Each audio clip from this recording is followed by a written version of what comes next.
Assalamualaikum warahmatullahi wabarakatuh. Waalaikumsalam warahmatullahi wabarakatuh. Selamat malam teman-teman. Jadi ini sudah hampir jam 3 malam. Kita tadi sudah merekam 2 video. Dan ini saya meminta Mbah Kendil untuk membuat salah satu konten lagi atau membuat video lagi. Karena ada teman-teman yang bertanya tentang kenapa Mbah Kendil kok selalu membuat video di kuburan atau di makam-makam umum. Dan yang lebih anehnya lagi teman-teman, selain itu bukanlah makam dari keluarganya saja, itu juga bukan makam yang ada di daerahnya Mbah Kendil saja. Bahkan saya pernah diajak Mbah Kendil sampai ke Bojonegoro hanya untuk mendoakan orang yang telah meninggal di makam-makam umum. Kemudian Mbah Kendil Jopomontro juga terkadang berhenti sejenak. Mbah Kendil Uluk Salam banyak yang tidak mengerti. Padahal kan setahu kita bahwa orang yang telah mati atau orang yang dikuburkan itu kan tidak bisa bicara, Mbak. Tapi kenapa Mbah Kendil kok selalu mengucapkan salam ketika ingin masuk ke dalam kuburan ataupun ingin meninggalkan kuburan itu, Mbah? Sebelum lanjut teman-teman, sebelum kita merajak ke jawaban dari Mbah Kendil Jopomontro, jangan lupa subscribe bagi kalian yang belum subscribe. Gimana Mbak ini untuk pertanyaan dari teman-teman ini? Teman-teman yang saya hormati, teman-teman yang saya sayangi. Okay. Pada dasarnya perilaku saya sejak saya kecil hingga tua ini aneh. Sangat aneh sekali.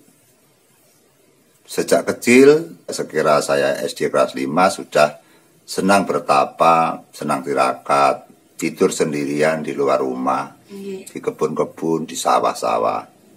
Sejak kecil sudah kadang diberikan mandat sama nenek atau kakek untuk menyembuhkan orang atau menolong orang. Karena kakek setiap hari ada pasien. Kami memang keturunan daripada bini sepuh, sehingga ruang lingkupnya jelas orang yang minta tolong. Pertanyaan Mbak Lulu, kenapa saya seringnya untuk ke makam-makam umum, kadang ke makam keluarga, kadang kita pergi jauh, kita mampir sejenak ke makam, kadang lewat saja kita juga uluk salam. Kenapa seperti itu? Teman-teman, kami semenjak bermimpi mati, sehingga saya pernah bermimpi mati. Anehnya 2 malam berturut-turut, lokasinya sama, kuburannya sama, sesuatu yang datang di situ juga sama. Di dalam impian itu saya menjadi sosok 2, yang satu menjadi jenazah atau menjadi mayat yang telah dipocong, dikafani. Yang satu adalah saya yang masih memakai pakaian seperti sewajarnya, seperti ini. Dan saya bisa melihat jasad saya bisa melihat pocongan saya bisa melihat mayat saya. Dan pada saat itu, saya pun juga bertanya-tanya bahwa saya itu masih hidup, kok ada saya mati lagi. Di dalam suasana impian itu, kami tidak bisa menerangkan secara lebar dan terperinci. Karena ada hal-hal yang tidak logis, tidak pantas diucapkan. Karena akan bertabrakan dengan paham-paham yang tidak sama yang saya impikan. Yang jelas di dalam impian itu adalah merupakan gambaran-gambaran bahwa suatu saat nanti kita akan mati. Bahkan kita seperti halnya di rumah sakit yang menanti panggilan. Panggilan bisa dipanggil sewaktu-waktu sesuai dengan kehendak Tuhan. Ketakutan kita apabila kita dipanggil, kita belum memiliki modal-modal yang bersifat kebaikan atau yang bersifat dengan amal-amal yang baik. Makanya satu-satunya cara modal yang tidak perlu biaya hanyalah mendoakan kepada arwah-arwah yang sudah terbukti meninggal. Saya kemanapun, setiap lewat di kuburan, saya usahakan saya mampir atau saya liwat uluk salam. Karena penggambaran di situ bahwa jelas bahwa suatu saat nanti kita akan mati. Sehingga kita mendoakan agar doa-doa kita diijabah oleh Allah, doa-doa kita agar tersampaikan ke naungan Allah, sehingga doa kita yang mendoakan saudara kita yang sudah meninggal, baik kecil, besar, tua, muda, kemudian laki-laki, perempuan, yang kerawatan dan tidak kerawatan, semua saya doakan semoga apabila ada mayat atau roh atau arwah yang tersiksa, dia gelisah di alam kubur, saya mungkinkan apabila doa saya diterima sehingga siksa-siksa kubur orang yang ada di makam itu, permintaan saya agar bisa berkurang. Dan sebaliknya, atas perilaku saya, tingkah pakarti saya akan dihargai oleh Allah Subhanahu wa Ta'ala. Kemudian yang lain, saya mempunyai prinsip bahwa kalau kita seringnya ke makam atau seringnya kita untuk ikut serta melayat atau tajiah ke makam atau ke kubur, maka disitulah kita final, kita bisa mempelajari ilmu yang sangat dahsyat sekali, yaitu ilmu pamungkas, ilmu kematian.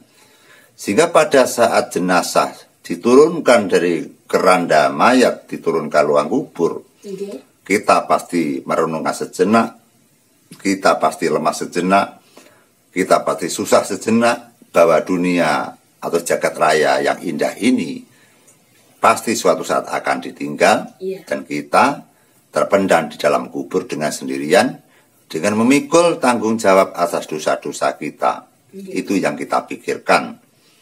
Sehingga di dalam kita untuk mendatangi kuburan, dalam arti kita introspeksi diri, bahwa agar kita berhati-hati dalam kehidupan ini, menjauhkan kemurkaan, meninggalkan kenistaan, meninggalkan kesirikan, kemudian berbuat kepada siapapun, dan menempelkan rasa pangrasa ketakwaan.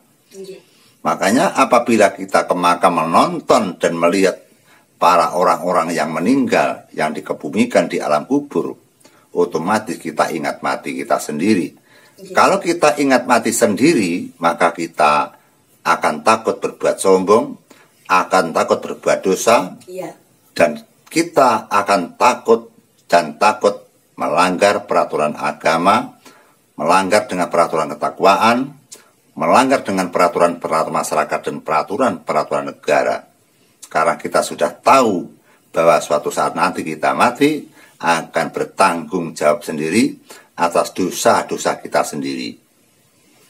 Sehingga bagi saya untuk ke makam-makam itu adalah pelajaran atau merupakan sekolah agar kita menjadi orang-orang yang takut kepada dosa, orang-orang yang benar-benar untuk mempersiapkan diri agar kita di suatu saat nanti dipanggil sewaktu-waktu, kita sudah memiliki modal-modal ketakwaan atau modal-modal doa agar nanti akan dinilai Allah Subhanahu wa Ta'ala. Kita akan sombong di dunia ini karena kita punya modal. Kita bisa sombong di dunia ini karena kita punya istri cantik, punya anak sukses. Kita akan sombong sekali apabila sudah tercapai cita-cita kita, kita menjadi orang yang kaya raya. Kita tercapai dengan apa yang kita maksud, kita bisa terkenal sehingga kita disanjung orang. Tapi kita harus menanti berapa saat nanti kita dipanggil, dicabut nyawa kita dimasukkan ke alam kubur, maka ketenaran, ketampanan, kekayaan akan hilang lenyap apabila kita tidak bisa menempatkan diri. Dan kita tersisa hanya menjalankan dosa-dosa kita dan siksa-siksa kita yang sebagai pengganti di alam dunia ini. Kita berbuat jahat, tentu ada hukuman-hukuman sendiri dari Tuhan atau dari Allah Subhanahu wa Ta'ala. Maka dari itu pentingnya kita untuk mawas diri, pentingnya kita sinau rasa, pentingnya kita sinau kawruh atau ilmu adalah kawruh dan ilmu dipakai untuk mengkaji diri, untuk membersihkan diri, untuk mengetahui jati diri kita. Dalam pengkajian itu otomatis kita memerlukan beberapa ilmu, beberapa kauruh agar kita bisa menjabarkan raga dan jiwa. Raga kita sudah tahu seperti ini, rambut, hidung dan sebagainya. Jiwa yaitu nyawa, sukma, roh dan sebagainya.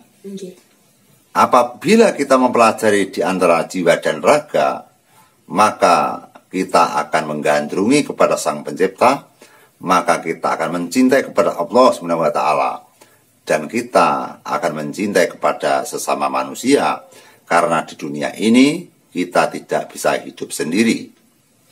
Maka dari itu jadi pertanyaan Mbak Lulu, kenapa saya setiap saat ke kuburan, kemanapun, kadang-kadang kita juga menolong masyarakat, yang masyarakat misalkan punya pekarangan yang ada astralnya, di sekolahan-sekolahan yang ada astralnya, yang mengganggu orang, kemudian di sungai-sungai yang ada hantu-hantu sungai, kita menyisihkan dengan kepercayaan kita bahwa kita punya Allah atau punya Sang Pencipta, kita yakin bahwa kita akan diselamatkan oleh Allah.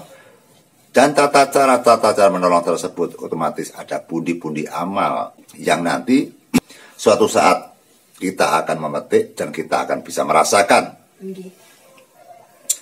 Maka pada malam hari ini sudah lebih dari jam 3 malam. Marilah saudaraku, dengan kesibukan kita untuk mencari ilmu, dengan kesibukan kita mencari rezeki untuk menafkahi dari keluarga kita.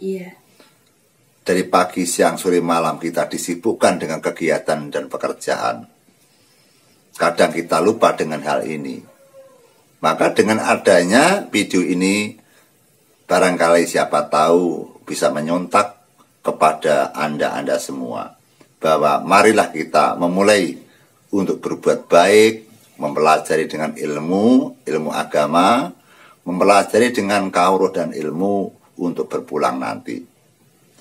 Kemudian kita akan tahu bahwa kita semakin tua, maka kita akan semakin merunduk, karena kita adalah hamba-hamba Allah yang dimana nanti kita akan dipanggil Sang Pencipta. Kita hidup ini tidak akan terasa. Kita hanya bahagia apabila kita menerima rezeki, kita apabila bahagia apabila anak-anak kita bahagia. Tapi apabila kita nanti sakit yang tidak dapat disembuhkan, pagi, siang, sore, malam, kita hanya ingin mati dan mati dan mati. Namun Sang Maha Pencabut nyawa tidak mencabut nyawa kita. Kita akan merasakan kesakitan yang sangat sakit sekali, yang akhirnya kita akan menyesali perbuatan-perbuatan kita, dosa-dosa kita di alam dunia ini. Tentu setiap orang yang menjelang sakaratul maut, mereka akan getun, mereka akan menyesal apa yang mereka lakukan, yang berbau dosa dan sebagainya. Maka sebelum ajal tiba, saya rekomendasikan untuk ingat kepada Sang Pencipta. Kita harus tahu bahwa kita suatu saat nanti akan mati.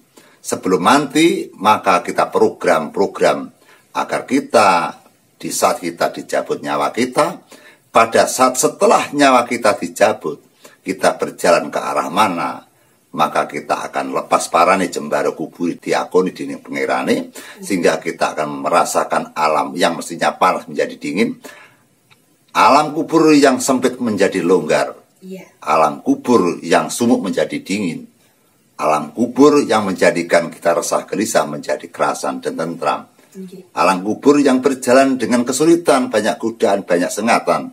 Perjalanan kita tidak pernah capek, namun justru malah kita senang ingin berjalan dan ingin berjalan menuju ke tempat sesuatu yang kita tuju. Dengan demikianlah teman-teman yang bisa saya sampaikan. Maka dari itu pertanyaan Mbak Lulu, kenapa saya sering ke makam? Karena saya hanya ingat mati, dan sebagai pelajaran saya biar kita tidak sombong. Kebanyakan orang-orang bisa memikirkan matinya orang, tapi mereka takut memikirkan mati kita sendiri. Mereka takut dengan membayangkan sakit kita diranjang bertahun-tahun. Kita ketakutan membayangkan itu. Maka dari itu mulai sekarang sudah kita renungkan, sudah kita bayangkan betapa sakitnya orang sakit, serta kita bayangkan bagaimana apabila nyawa kita dicabut. Bagaimana rasanya? Kita bisa membayangkan rasanya seperti kita, yaitu kecemplung sebuah danau atau sungai. Maka kita akan gelagapan, kita sulit bernapas, air masuk ke dalam hidung dan jantung paru-paru. Maka disitulah rasa sakit yang tak terhingga. Namun di dalam perbuatan orang yang suci, maka Allah akan mengurangi rasa sakit pada saat dicabut nyawa kita. Itu yang perlu kita pikirkan. Teman-teman, sementara hanya itu yang saya sampaikan. Semoga sedikit ulasan ini menjadikan hiburan sekaligus menjadikan keimanan kita untuk bertawakal pada Allah Subhanahu wa taala. Amin amin ya rabbal alamin. Jadi itulah jawaban dari Mbah Kendil Jopomontro kenapa kita selalu diajak sama Mbah Kendil untuk mendoakan orang-orang yang telah meninggal di makam-makam umum, yaitu adalah karena kita mengingat bahwasanya yang namanya manusia, sehebat apapun manusia, sepandai apapun manusia, seberpengaruh apapun yang namanya manusia, pada akhirnya kita juga akan mati, kita juga akan dikuburkan di dalam tanah seperti orang-orang yang telah meninggal. Jadi teman-teman, makanya Mbah Kendil datang ke makam-makam umum bukan karena kami sirik, melainkan kami mendoakan karena kami tahu setiap manusia itu adalah sesama kita, yaitu adalah hamba-hamba Allah. Dan teman-teman, semoga video ini juga menjadi pelajaran bagi kita semua, sekaligus untuk menjawab teman-teman semua yang memiliki pertanyaan kenapa Mbah Kendil kok selalu datang ke makam. Kemudian Mbah Kendil tadi juga sudah menjelaskan kenapa tiba-tiba Mbah Kendil berhenti untuk melakukan atau unjuk salam kepada orang-orang yang telah meninggal. Tadi sudah dijelaskan sama Mbah Kendil secara detail sekali. Mbah Kendil ada tambahan lain mungkin? Ya, ada tambahan. Kita melihat secara wadak, secara lahir bahwa kuburan adalah merupakan tempat saja untuk menyimpan mayat. Tapi kalau orang-orang yang biasa untuk mempelajari dengan mata batin yang kelas tinggi, atau mempelajari dengan tauhid yang kelas tinggi, atau yang mempelajari dengan makrifat yang kelas tinggi, maka ternyata di alam kubur banyak roh-roh yang kesakitan, roh-roh yang resah dan gelisah, sehingga kita takut apabila suatu saat kita mati, kita menjadi roh yang ketayangan, kita takut menjadi roh-roh yang kesakitan atau yang resah gelisah. Kami hanya berharap agar kita nanti menjadi roh-roh yang baik, yang dimuliakan oleh Allah. Itu yang perlu kita sampaikan, Mbak. Ya teman-teman, selain itu juga ini juga menjadi pengingat bagi kita semua untuk selalu mengingat kepada Allah Subhanahu wa taala. Teman-teman, semoga video ini bermanfaat dan semoga teman-teman yang penuh pertanyaan juga jelas sekali atas jawaban dari Mbah Kendil Jopomontro. Dan teman-teman, bagi kalian yang baru bergabung di channel ini, jangan lupa subscribe serta aktifkan tombol loncengnya karena masih banyak lagi video-video yang menarik dari Mbah Kendil Jopomontro, tentunya berdasarkan pengalaman dari Mbah Kendil Jopomontro. Cukup sekian teman-teman, video ini kami akhiri. Wassalamualaikum warahmatullahi wabarakatuh. Waalaikumsalam warahmatullahi wabarakatuh. Rahayu, rahayu, rahayu, lulus ing panggoda lan pangrencana. Amin.